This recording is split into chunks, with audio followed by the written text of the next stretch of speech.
नमस्कार, प्रणिताज रेसिपी मराठीमध्ये आपले मनपूर्वक स्वागत। तर आज दीप अमावस्या म्हणजे आषाढ महिन्याचा शेवटचा दिवस आणि उद्यापासून श्रावण महिना सुरू होत आहे। तर दीप अमावस्या घरोघरी मोठ्या उत्साहाने साजरी केली जाते। या दिवशी दीपांचं पूजन केलं जातं। सर्व घरातील दीप छान स्वच्छ घासून त्यांची पूजा केली जाते। आणि आमच्या खानदेशमध्ये या दिवशी एक पारंपरिक पदार्थ बनवला जातो, तो म्हणजे खीर आणि वाफवलेले कानवले। तर ही खीर आपण तांदळाची बनवणार आहोत, त्यासोबत हे कानवले कसे बनवायचे ते सुद्धा बघणार आहोत। आणि आजच्या दिवशी दीपांचं पूजन करण्यासाठी जे 11 दिवे बनवले जातात, तर ते सुद्धा कसे बनवायचे याची पण पूर्ण रेसिपी बघणार आहोत। तर प्रथम आपण तांदळाची खीर आणि कानवले कसे बनवायचे ते बघूया। तर प्रथम आपण खीर बनवूया। तर त्यासाठी इथे मी एक छोटी वाटी तांदूळ घेतलेला आहे। छान सुगंधी तांदूळ घ्यायचा किंवा आपल्या घरी जो उपलब्ध असेल तो सुद्धा तुम्ही इथे घेऊ शकता। आता हे तांदूळ आपल्याला भाजून घ्यायचे आहेत। त्यासाठी इथे कढई ठेवायची आहे गॅसवर आणि त्यामध्ये थोडंसं तूप घालून त्यावर हे तांदूळ छान असे खरपूस भाजून घ्यायचे आहेत। बघा, आता तांदूळ छान भाजून झाले, रंगसुद्धा थोडा चेंज झालेला आहे। आता हे तांदूळ आपण थंड व्हायला ठेवूया। त्यासाठी मी इथे एका प्लेटमध्ये ते काढून ठेवले आहेत। आता मिक्सरच्या भांड्यामध्ये आपल्याला छान याचं रवाळ वाटण या प्रकारे करून घ्यायचं आहे, म्हणजे आपली खीर लवकर तयार होते। तर आता हा आपल्याला तांदळाचा रवा शिजवून घ्यायचा आहे। तर तो कुकरच्या भांड्यामध्ये किंवा एखाद्या पातेल्यात टाकायचा आणि त्याच्या 5 ते 6 पट, म्हणजे 1 वाटी आहे तर जवळपास 5 ते 6 वाट्या पाणी घालायचं आहे। आता या प्रकारे कुकरमध्ये थोडं पाणी घालून प्लेट ठेवायची, त्यामध्ये हा डबा ठेवायचा आणि झाकण लावून साधारण 3 ते 4 शिट्ट्या आपल्याला हा तांदळाचा रवा शिजवून घ्यायचा आहे। आता बघा, 4 शिट्ट्यांनंतर हा तांदळाचा रवा छान शिजून तयार झालेला आहे। आता एका कढईमध्ये इथे मी 6 वाट्या दूध घेतलेलं आहे आणि दूध गॅसवर या प्रकारे उकळत ठेवायचं आहे। तर 1 वाटी इथे तांदळासाठी आपण 6 वाटी दूध वापरत आहोत। तर या प्रकारे थोडं घट्ट हे दूध करून घ्यायचं आहे, थोडं आटू द्यायचं आहे। आता बघा, दूध थोडंसं घट्ट झालं आहे। तर आता यावेळी यामध्ये आपल्याला काही ड्रायफ्रूट्स टाकायचे आहेत। तर इथे मी काजू आणि बदामाचे काप टाकलेले आहेत। त्याचबरोबर वेलची पावडरसुद्धा यावेळेस आपण घालणार आहोत, अर्धा चमचा। आणि 1 वाटी तांदूळ, त्यासाठी मी इथे 1 वाटीच्या दुप्पट म्हणजे 2 वाटी साखर वापरत आहे। आपल्या आवडीनुसार कमी जास्त साखर घ्यायची। थोडे पिस्त्याचे काप पण घालूया आणि छान एक उकळी काढून घेऊया। गॅसची फ्लेम आता आपल्याला इथे वाढवायची आहे। आता बघा, दुधाला छान उकळी आलेली आहे। तर या प्रकारे बघा, तांदळाचा रवा जो आपण शिजवून घेतला आहे, थोडंसं पाणी घालून त्याला या प्रकारे मी पातळ करून घेतला आहे, म्हणजे गाठी होत नाहीत। आणि आता या दुधामध्ये आपल्याला तो या प्रकारे घालायचा आहे आणि आता दुधाला एक उकळी काढून घ्यायची आहे। साधारण 2 ते 3 मिनिटांपर्यंत हा रवा या दुधामध्ये उकळून घ्यायचा आहे, म्हणजे आपली इन्स्टंट खीर तयार होते। तर आता ही खीर आपली तयार झालेली आहे। आता इथे मी वाटीमध्ये काढून घेतली, थोडेसे बदामाचे आणि पिस्त्याचे काप घालून इथे मी तिला सजवत आहे। तर आता या खिरीसोबत आपण वाफवलेले कानवले बनवणार आहोत। तर त्यासाठी इथे एक मोठं भांडं घेतलं आहे, त्यामध्ये मी 2 वाट्या गव्हाचे पीठ घेत आहे। तर यामध्ये आपण चवीपुरतं म्हणजे चिमूटभर मीठ घालायचं आहे आणि 2 वाटी पिठासाठी 2 चमचे तेल घालायचं आहे, म्हणजे जी पोळी आपण बनवणार आहोत, जे कानवले ते छान आतून सॉफ्ट येतात। आता या प्रकारे हे व्यवस्थित मिक्स करून घ्यायचं आहे आणि थोडं थोडं पाणी घालून याचा घट्टसर गोळा मळून घ्यायचा आहे।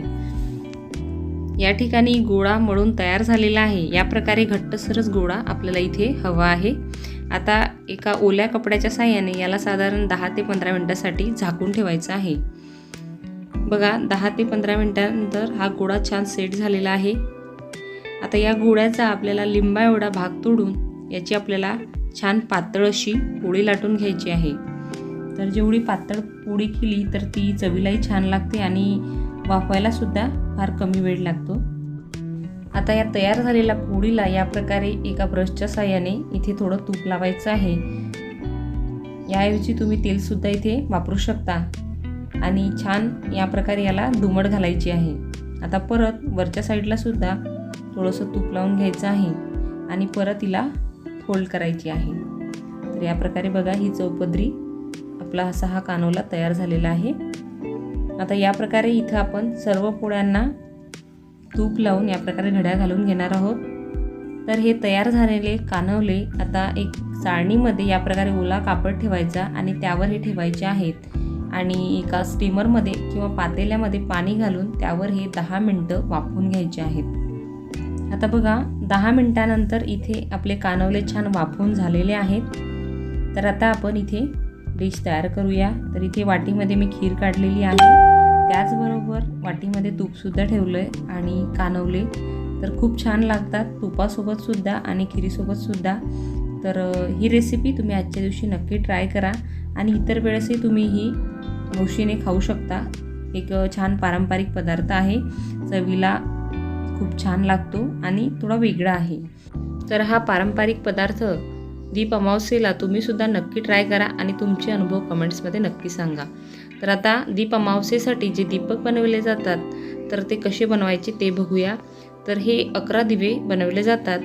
आता त्यासाठी आपल्याला इथे लागणार आहे 1 वाटी गव्हाचे पीठ म्हणजे कणिक, त्यानंतर पाव वाटी इथे तांदळाचं पीठ घेतलं आहे आणि पाव वाटीच्या थोडं कमी रवा घेतला आहे, 1 वाटी गूळ घेतला आहे, चिमूटभर मीठ घेतलं आहे, चिमूटभर खाण्याचा सोडा आणि थोडासा रंग म्हणजे आपण थोडेसे कलरफुल हे दिवे बनवणार आहोत। तर आता इथे पहिल्यांदा आपल्याला हा गूळ विरघळून घ्यायचा आहे पाण्यामध्ये। तर 1 वाटी गूळ आणि त्यासाठी आपल्याला साधारण पाऊण वाटी पाणी घालायचं आहे आणि गॅसची फ्लेम मीडियम ठेवून हा गूळ फक्त आपल्याला विरघळून घ्यायचा आहे, याचा पाक वगैरे मुळीच बनवायचा नाही।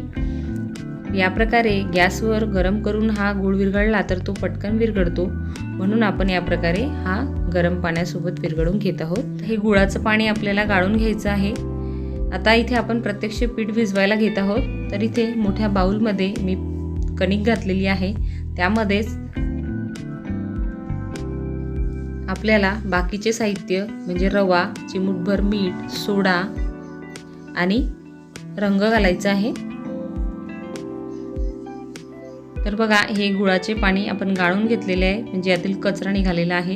आता हे हाताने व्यवस्थित मिक्स करून घ्यायचं आहे आणि गुळाच्या पाण्याच्या साहाय्याने आपल्याला याचा छान असा घट्टसर गोळा मळून घ्यायचा आहे।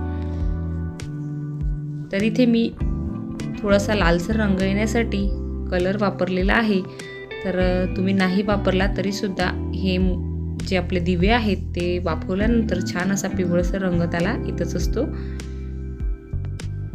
गोळा जास्त आपल्याला मऊ बनवायचा नाही आहे, घट्टसरच बनवायचा आहे, म्हणजे दिव्याचा आकार छान येतो।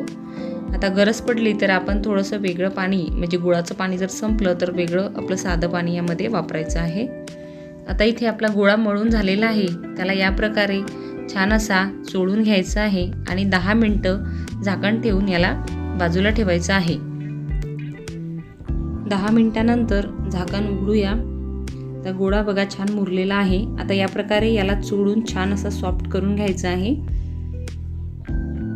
म्हणजे दिव्यांचा आकार छान येतो। आता याचे 2 भाग करूया।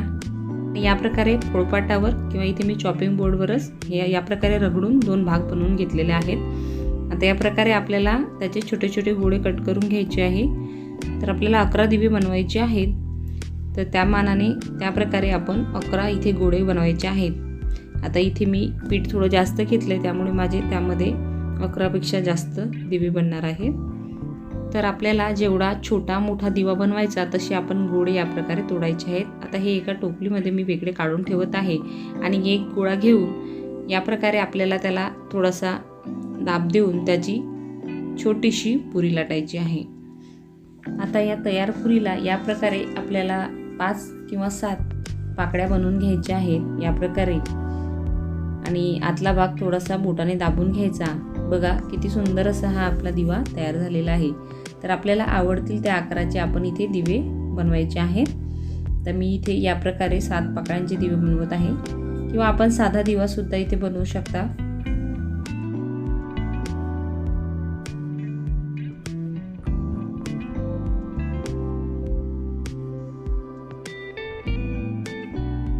तर हे दिवे आपण वाफवून घेतो आणि त्यामध्ये गूळ किंवा इतर जे साहित्य वापरलं आहे त्यामुळे हे खायलासुद्धा खूप छान लागतात.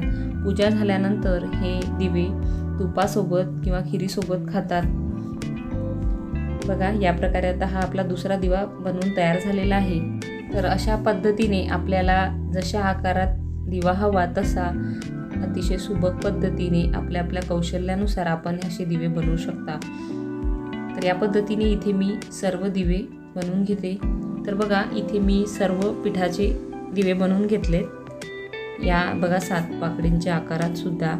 त्याचप्रकारे असा साधा दिवासुद्धा एका ज्योतचा आणि गोल या प्रकारे असे इथे मी सर्व दिवे बनवून घेतलेत.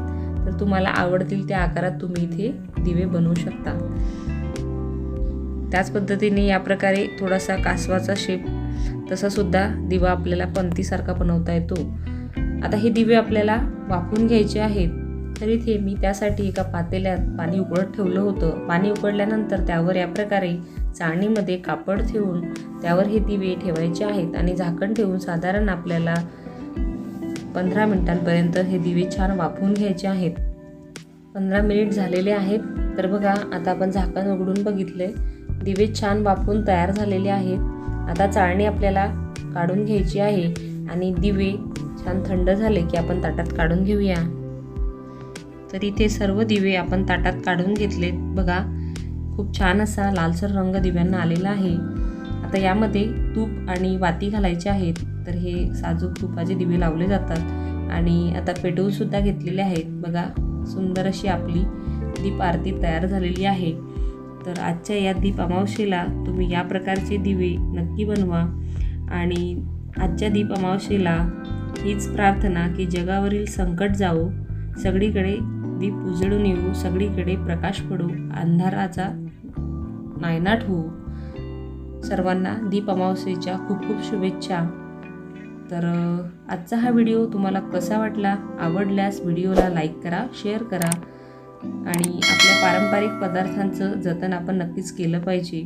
या प्रकारे आपण सणावाराच्या निमित्ताने जर ते करून बघितले तर नक्कीच आपली पारंपरिक जी प्रथा आहे, जी संस्कृती आहे ती आपल्या पुढच्या पिढीलासुद्धा नक्की कळेल. तर पुन्हा भेटूया अशाच एका छानशा रेसिपीमध्ये. तर दीप अमावस्येच्या सर्वांना मनापासून खूप खूप शुभेच्छा. धन्यवाद.